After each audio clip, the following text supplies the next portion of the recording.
你係咪傻噶？快啲撳住你阿媽啦，叫你阿媽唔好去嗰啲地方買手鐲啊！姊妹們，我係蓮姨啊，我退咗休啦。我同你哋講啦，買翡翠一定要嚟佛山坪洲，而唔係去嗰啲旅遊景區啊、商場啊，佢哋全部都係嚟坪洲入貨嘅。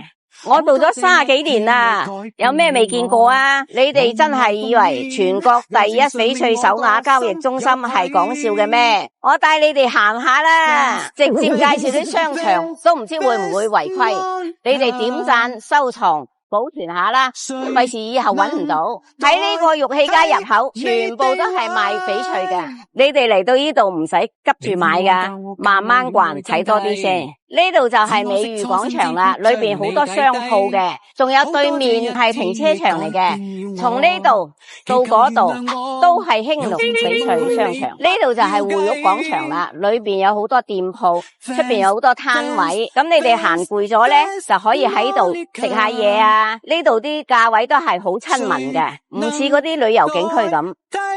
嗱，呢啲手鐲啊好平喎，任揀唔嬲啊！嗱，呢啲啊買俾老人家就啱啦。嗱，呢度就係玉器新街啦，主要做啲中端嘅手鐲嘅。呢度分幾個區域噶。嗱，呢個係興旺玉器商場，跟我走啊！呢度係恒旺，呢度係眾旺，呢度係興旺，呢度係嘉旺。嗱，呢度各種類型、各種價錢嘅手鐲都應有盡有。你哋想揾嘅全部都可以啦，你揾得到。嗱，好似呢條手鐲咁，出邊賣幾十萬嘅，喺呢度幾萬就可以搞得掂啦。唔理你哋中意呢個飄花手鐲，或者係呢啲紫羅蘭嘅，喺呢度都可以揾到。唉，好攰啊！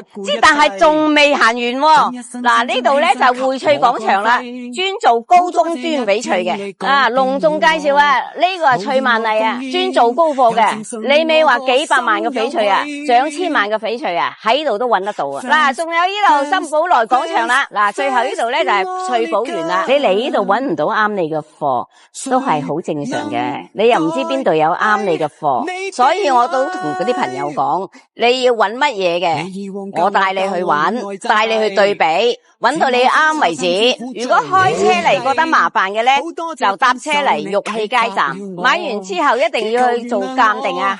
呢度有好多家正規嘅鑑定中心，哪怕係做國檢，最多10零蚊就搞掂㗎。就可以確定你買嘅翡翠係真翡翠還是係假翡翠啦。姊妹們，只要你哋嚟過坪洲逛過一次翡翠市場，外邊嗰啲你睇都唔會睇噶啦。我都費事講咁多啦。總之你哋嚟體驗一次啦，就知道蓮姨我有冇講錯啦。